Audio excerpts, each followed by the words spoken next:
This is McCook's Mr. Bill. Honored to have you here. I just got back from the bakery making donuts in the middle of the night. It takes me a little while to unwind, so I got a story if you'd like. Okay. It's called Cops Not Shooting. Cops Not Shooting. County sheriff, he had located a felon that he was going to have to haul in, get into jail. And the felon, he had some violence in his history, so the county sheriff was a little bit nervous of it.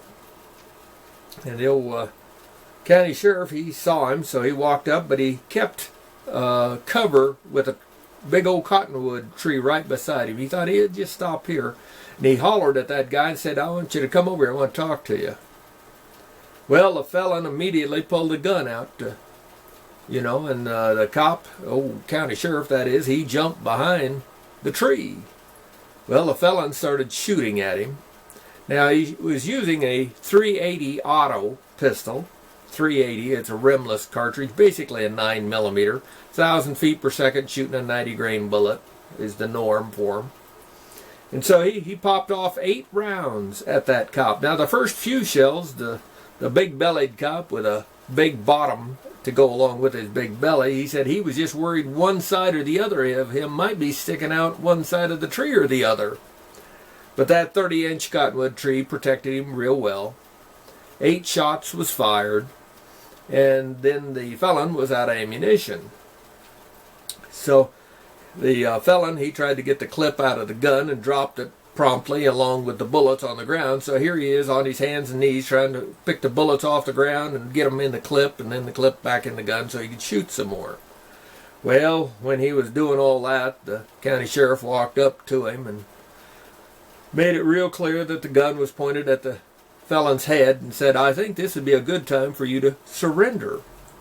The felon agreed. They handcuffed him and hauled him into the jail.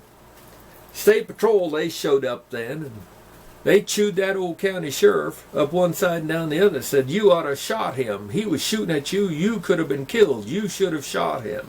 Ripped him one side and down the other. That old county sheriff got ripped.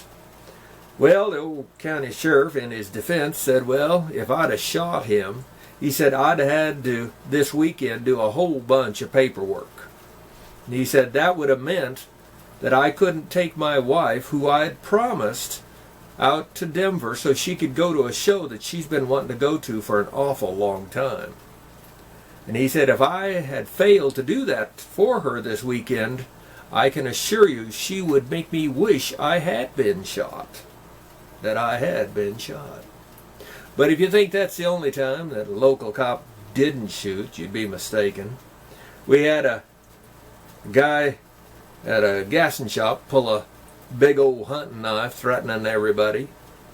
So they had 3 cops show up, and nobody pulled a gun. All 3 of them had tasers pulled. And each taser had the capability of putting 40,000 volts in him. So if all 3 hit him, that'd be 120,000 volts that guy'd be taking. Yeah. And so they wasn't too worried about, how far he'd get with a knife with all those tasers hitting him. And but they talked him down, got him calmed down, and within 30 minutes they had him in handcuffs, and everything was calmed down and solved without, again, cops shooting. The law enforcement around the United States, I think, quite often have those kind of incidents that happen. But it doesn't make newsworthy, does it, when everything is and works out well and calm, near as much as if a cop empties a gun on an unarmed man. You bet. So take everything into perspective, and remember, always on the book idea, that you can't judge a book by the cover. Rate this film.